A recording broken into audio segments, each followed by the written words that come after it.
Et au sommaire aujourd'hui, un combat, celui d'une vie, celui de la transmission, l'amour de la terre. Il y a un an, nous avions été à la rencontre d'un couple de paysans dans la Sarthe, endettés, fatigués. Ils s'interrogeaient sur leur avenir et celui de leurs 3 enfants. Aujourd'hui, eux, comme d'autres producteurs de lait ou de céréales, ne s'attendaient pas à ce que le conflit en Ukraine et l'embargo russe aient un impact sur le prix de leur travail. Alors où en sont-ils?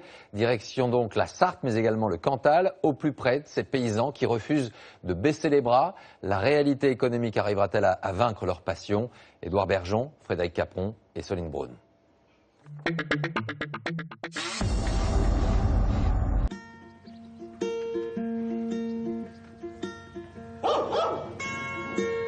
À la ferme des Filoches, les week-ends n'existent pas.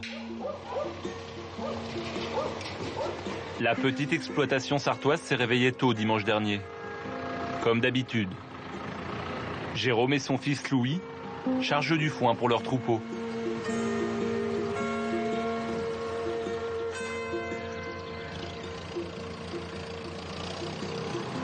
Comment ça va, Jérôme? Qu'est-ce qui s'est passé?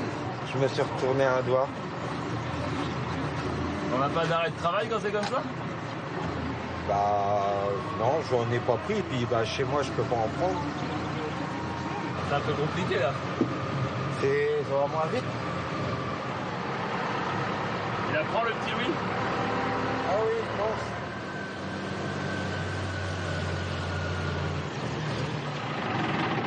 Voyez, papa. Tu restes là. Attends, papa il descend. Va dans le siège à papa. Bonsoir, papa. Oui. Hein? C'est un grand garçon, Louis, maintenant? Oui.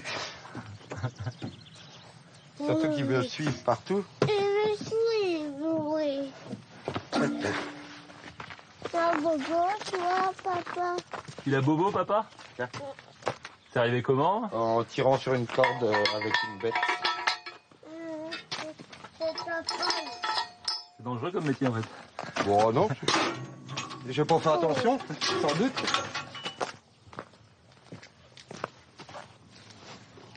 Ça va comment, Jérôme, par rapport à il y a un an, là?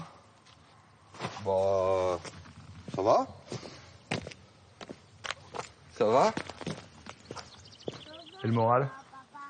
Oh bah, le moral, ça va. Il y a des hauts et des bas, comme chez tout le monde. Mais ça va mieux quand même. Ouais.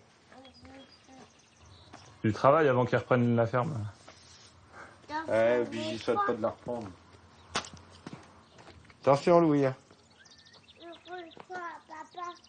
Ah bon? Les paysans, avant, ils souhaitaient que leur fils reprenne. Ouais, mais maintenant... Après, ça dépend des exploitations, mais... Maintenant, s'il peut faire autre chose qui rapporte un peu plus, il vaut mieux qu'il le fasse. À moins que ça change, mais j'y crois pas trop. Vous-même, vous pensez aller jusqu'à la retraite? Je pense pas, non. J'aurais aimé, mais je pense pas.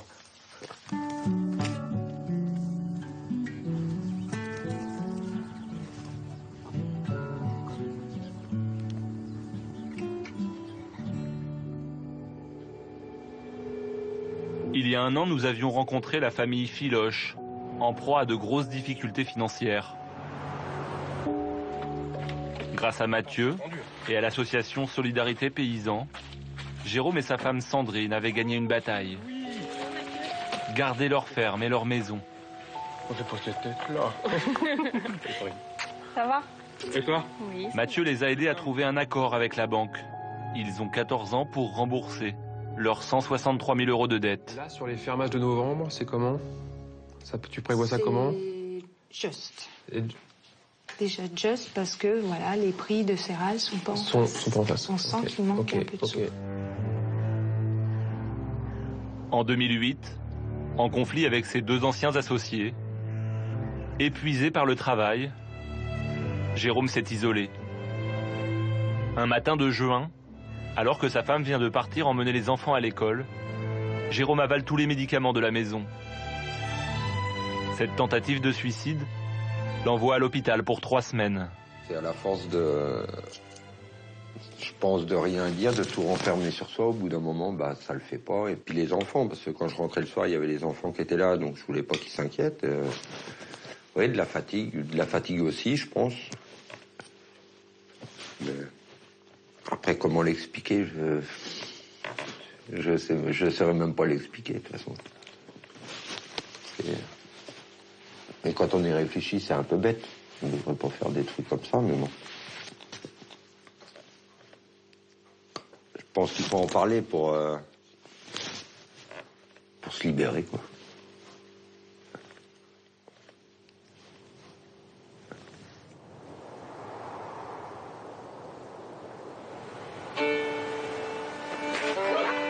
Quand les filles Gladys et Dorian rentrent de l'école, elles ont des devoirs de maison. Leurs parents rentrent tard. En plus de leur travail à la ferme, ils sont tous les deux salariés, ailleurs, pour subvenir aux besoins de la famille. Bon, vous savez pourquoi on est là? Oui. Notre papa, en 2008, il a fait une tentative de suicide. Et il était donc agriculteur. Et voilà, une tentative de suicide. À cause de son travail. Ouais. Quel souvenir vous avez de votre père avant 2008, justement? On le voyait pas beaucoup, vu qu'il travaillait beaucoup. Il se donnait toujours. Ouais. Toujours. Qui était prêt à aider tout le monde tout le temps et qui prenait pas forcément soin de lui, de sa santé. Est-ce qu'avec du recul, vous comprenez ce qu'il a pu faire? Oui. Oui. Ouais. Moi, je dis que c'est un monde assez à part des autres. L'agriculture, oui. Quel regard vous portez sur votre maman? Oh là là. On est fiers d'elle. Je pleurais. Moi, je suis fière d'elle parce que franchement, tout ce qu'elle a vécu et quand on lui demande quelque chose, elle est toujours là, toujours prête à nous rendre service. Et voilà quoi. Elle est vraiment très forte. Et sur papa? C'est pareil, il est vraiment... papa, il est courageux et moi, je n'ai jamais vu quelqu'un d'aussi courageux que mon papa. Il est vraiment très travailleur et ça, personne... je trouve que les gens s'ils veulent critiquer sur mon père, mais oh là là, franchement, ils savent pas de quoi ils parlent et ce qu'il a vécu et... Même s'il est très discret, franchement, il est quand même... Ouais, avec nous, il est adorable. On les aime beaucoup tous les deux.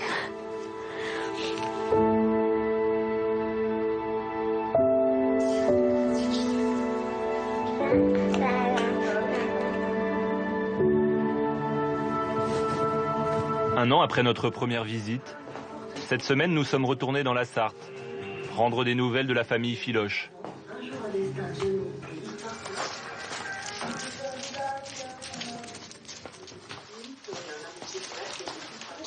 Oui, toi. T'es toute seule? Ouais, papa, il est parti avec Gladys et Louis emmener du foin chez Monsieur Rémy. Papa, il a pas trop mal, hein? Non, ça va. T'as rien dit?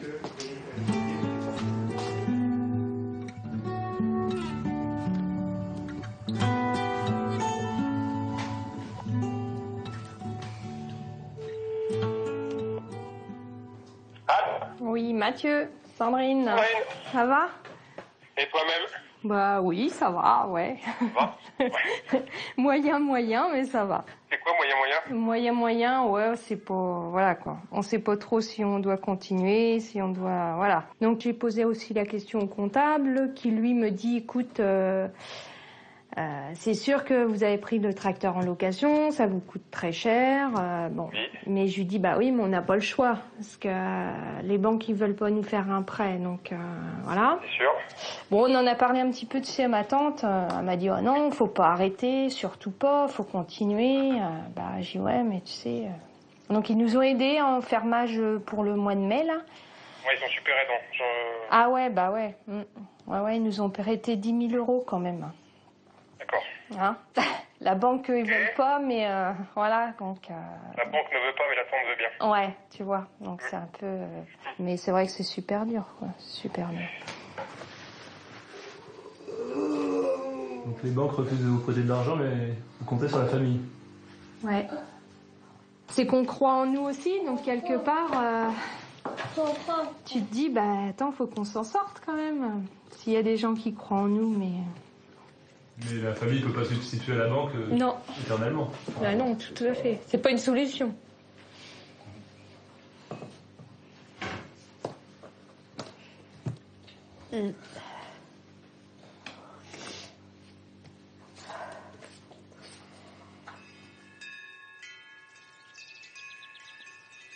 Le Cantal est une grande terre d'élevage. Le grenier à viande et à lait de la France. À 33 ans, Géraud a fait son retour à la terre. Il vient de reprendre l'exploitation familiale, associée à ses parents.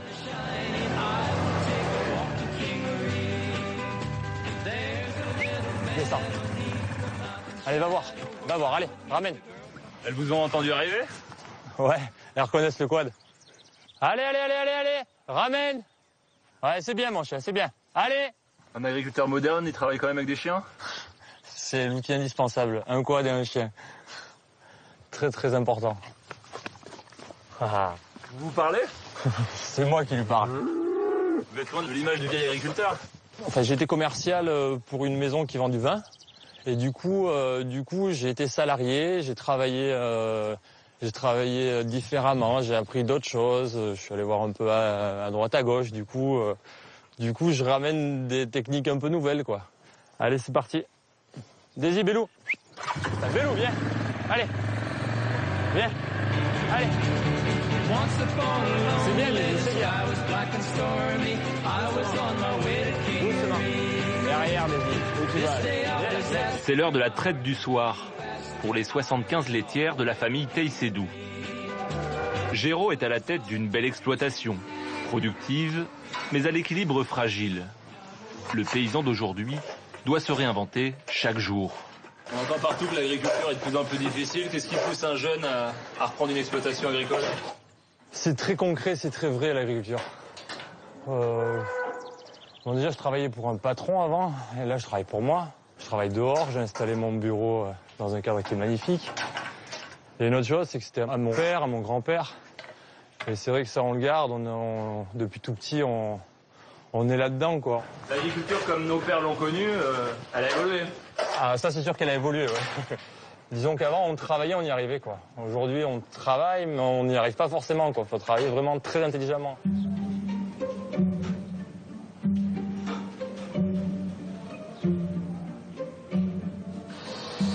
Allez. Marie-Cécile, la maman, était prof de biologie animale avant d'embrasser le métier d'agricultrice, comme son mari, Michel. Vous avez encore de l'herbe, les vaches, là-bas? Il me semble que quand elles étaient là-bas, il y en avait une qui était restée en haut, là, à côté du râtelier. En haut? Ouais. Avance, allez, hop. Non, pas possible, j'y étais, moi. Allez. Vous travaillez en famille? Allez, c'est sympa. C'est une chance. Presque un privilège. Parfois, oui. Des fois, ça a du bon. Des fois, ça en a un peu moins. Mais dans l'ensemble, c'est plutôt bien. Ça a des avantages. Vous avez compris que deux générations qui se suivent ne pensent pas la même chose. Ben, allez savoir qui a raison. Compliqué, hein? On a souvent envie d'arriver au même endroit, mais pas de la même manière. Certainement. Mais tu passes ton temps à organiser le travail et il y a des gros projets, donc... Mais je sais, c'est le but. Ben, c'est bien. Moi, je trouve ça, la gestion du temps, c'est un véritable enjeu dans l'agriculture. On est obligé. Ben ouais, on est obligé, mais vous y arriverez, nous, on n'a pas su le faire. On a fait autre chose à la place. Oui. On a fait les bâtiments, on a construit un outil. C'est bien, nous on l'a grandi. Nous, notre plaisir, c'est de voir qu'il ne va pas mourir avec nous, quoi. Il va continuer. C'est ça qui est important. Tu es content, Jérôme? Tu me fais rire. Hein? Tu me fais rire. Pourquoi? Parce que c'est quand même rigolo de nous entendre dire ça maintenant. Je pense qu'il le dit parce qu'il le pense vraiment. Mais je sais qu'il le pense, mais bon, il le dit. C'est difficile pour un père de dire à son fils que ce qu'il fait est bien. Il vaut mieux lui mettre un peu plus la pression pour qu'il fasse encore mieux. Ouais.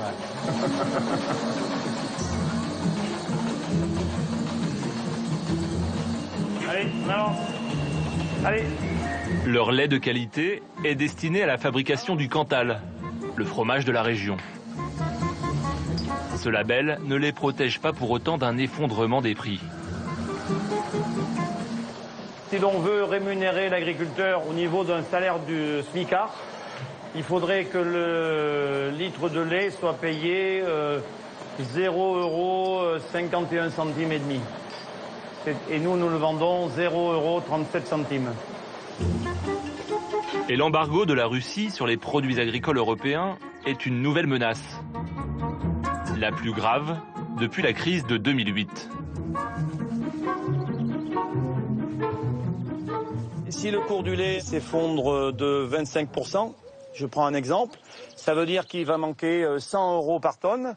Sur une exploitation comme la nôtre, 600 tonnes, vous multipliez par 100 euros, ça fait 6 000 euros, non? Non, ça fait 60 000 euros. 60 000 euros. 60 000 euros. Donc c'est colossal. C'est plus que 3 fois le revenu. Et à ce moment-là, vous êtes dans une très très grande difficulté, vous êtes à la veille d'une cessation de paiement. Voilà. C'est un sacerdoce, l'agriculture? Oui, peut-être. Être né peut-être proche de la terre pour pouvoir aimer ce métier comme on l'aime nous. Ce qu'on oublie souvent, c'est que on croit que la terre nous nourrit, mais en fait, il faut d'abord nourrir la terre pour qu'elle vous nourrisse. Ça, peu de gens le savent. Faut lui donner beaucoup. Elle ne vous rend que ce que vous lui donnez. Mais c'est comme ça partout dans la vie. Hein. Il vous a apporté beaucoup, ce métier? Il nous a appris l'humilité, oui. Chez Jérôme, dans la Sarthe, la petite famille fait front. Ils ont réussi à redresser la barre l'an dernier, avec un bénéfice de 6 000 euros pour la ferme. Mais cette année, c'est 15 000 euros de déficit. Et beaucoup de questions. Tu as chargé la remorque ce matin, Louis? Non. Tu as été voir les vaches? Hein? Non, t'as pas été voir les vaches. Non. Ça donnait quoi les rendements cette année? En rendement, c'était mieux que l'an dernier, moi.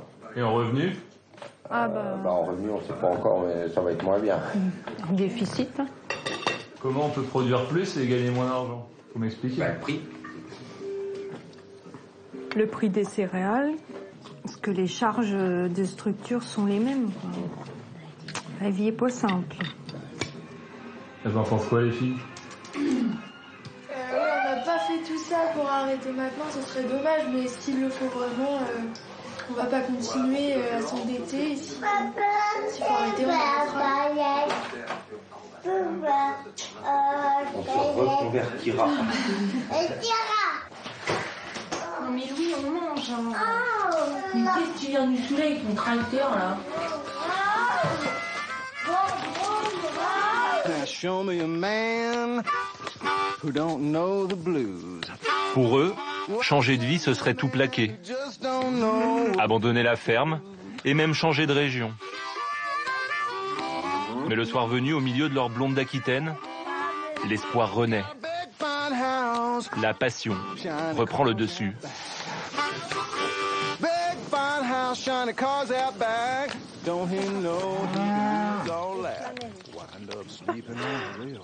J'aime bien me poser là le soir. Quand je viens là avec eux, j'aime bien. Tu t'assois comme ça, ils viennent tout autour de toi. Ça n'a pas de prix, ça? Bah, t'es tranquille. Ça fait du bien, des fois. T'as l'impression qu'ils t'écoutent. Ils sont autour de toi, t'es tout seul, t'as l'impression qu'ils t'écoutent. Et viens. Viens. Tiens, elle est là, gagnante. Elle est là, gagnante. Comment il va, papa, aujourd'hui? Ça va bien, mais sauf que... Il faut faire attention quand même. Ouais, on fait toujours super attention en fait. On surveille nos parents. Et maman? Maman, je sais... Si, je pense que maman aussi. Puis du fait que sa famille, elle soit aussi avec nous. Ouais, c'est vrai. Ouais. Moi, je pense qu'ils ont un peu... ils ont de la force tous les deux, mais... des fois... Il y en a un pour soulever l'autre parce que sinon ça va pas. Et quand les deux n'arrivent pas à se soulever? Nous on est là. Toujours. Toi tu aimerais bien reprendre par exemple? Ouais. Et toi Dorian? Moi je laisse ça à ma soeur et mon frère. S'il faut vraiment reprendre, oui je reprendrai parce que je veux pas qu'on laisse ça aux autres parce que c'est à nous. Mais Non, je leur laisse, s'ils veulent vraiment, je leur laisse. Je peux pas, je vais faire autre chose.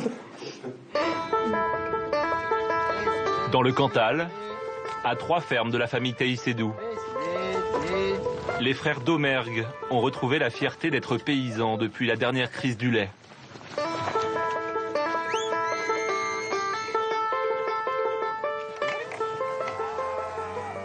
Je déplace la clôture pour donner de l'herbe fraîche pour cette nuit. En fait, c'est le garde-manger, là. On marche dans le garde-manger. On est dans le garde-manger. Et tu vois, ici, il y a du caillou. On a du mal à planter les piquets. Pour ne pas disparaître, Gilbert et Jean-Claude, avec un groupe de producteurs de la région, ont concrétisé une idée folle. Créer leur propre marque de lait.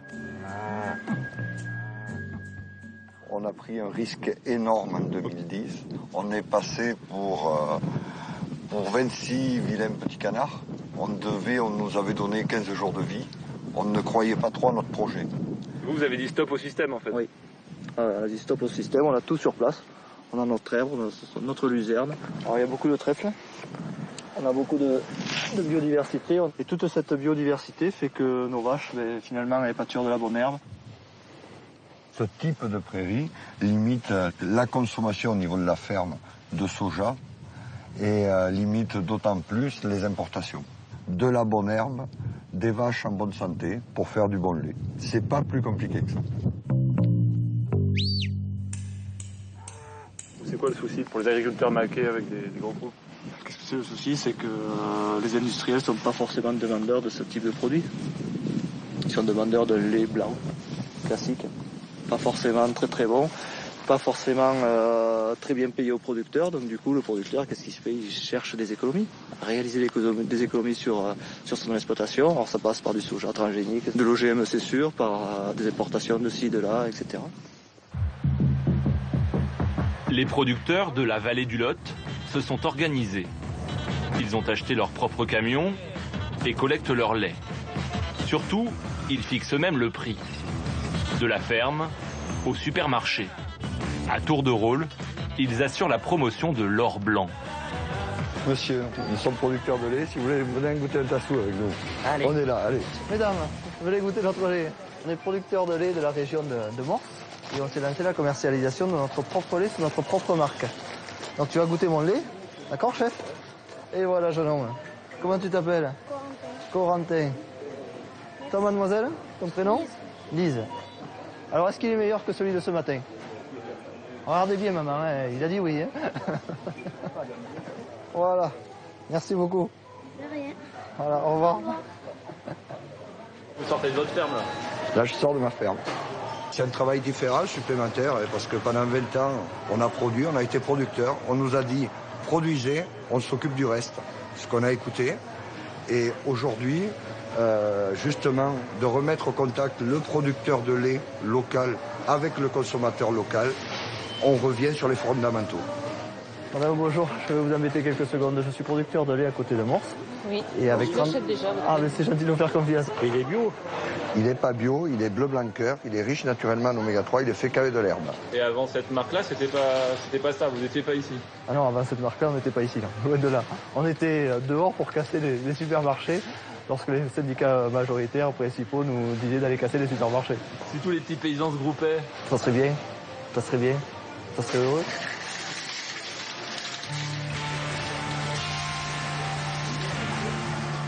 Avec 10 millions de litres de lait vendus en direct l'an dernier, la petite coopérative ne connaît pas la crise.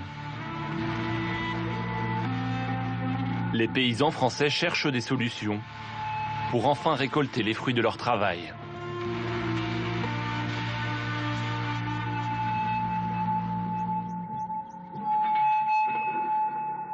Voilà, montage Soline Braun et Guillaume Salaska. Voilà pour ce retour sur l'actualité. Un an après, vos commentaires, hashtag 13h15. Demain pour la politique, vie privée et vie publique au sommaire de 13h15. À ce soir pour toute l'actualité 20h. Tout de suite, c'est Roland Garros pour la suite de la Coupe Davis. Bel après-midi.